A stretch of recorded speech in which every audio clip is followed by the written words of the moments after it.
بسم الله الرحمن الرحيم. Assalamu alaikum wa rahmatullahi wa barakatuh.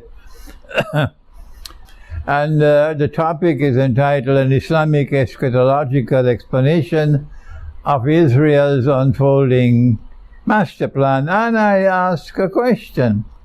How do we explain, why do I have to live this lonely, scholarly life? Why is it that even after 25 years of work in the field of Islamic eschatology, I am still the only scholar of Islam offering an explanation of that master plan based on the Quran and Sunnah? Why is this happening?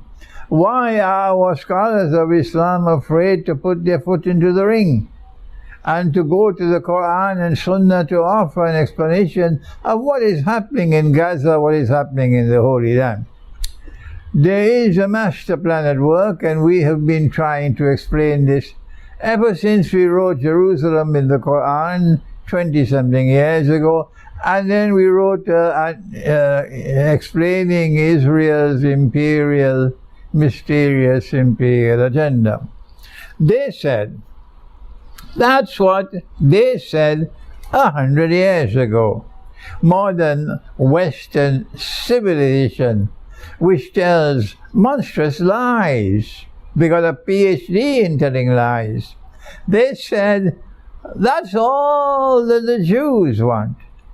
They want a home where they can live, a land without people for a people without a home. That's the lie that they told 100 years ago. And they kept on repeating that lie to justify the return of the Jews to the Holy Land, those who are Israelites and those who are not, who are Europeans, inundating the Holy Land. There's no return for them because they were not there in the first place. And then the creation of a state of Israel in the Holy Land. Guess who created it? That's right, their United Nations organization. That is the organization that created it. And then they kept on supporting Israel. A land without a people for a people without a land. That's the lie they told. A home for a people without a who do not have a home. So what about the Palestinian people, Christians and Muslims, who lived in that land for thousands of years? Are they non-existent? Are they cockroaches? They're not human beings that you do not recognize them? Why do you tell such monstrous lies? We say, no, that's not the truth. That's not a lie. That's a lie. It's not that they simply want to have a home where they can live. It's more than that. They want to create a state which will rule the world. That's right. No American public politician dares to utter these words that I just uttered. None of them, including what is his name, Donald Trump. None of them have the courage to speak the words I just spoke, which is the absolute truth. Israel wants to rule the world. That's it. And our lecture on November the 4th in Birmingham, we are grateful for the grant of the hall to us. We have a very small registration fee to ensure that you come. When you register, you must come. Don't just register and then do not come and sabotage our event. So pay the registration fee, and then we know you will come.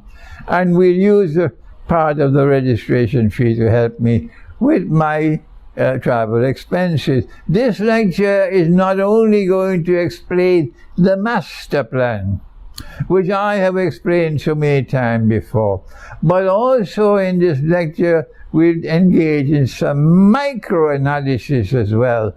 What is the likelihood of an Israeli attack on Iran in response to Iran's second attack on Israel?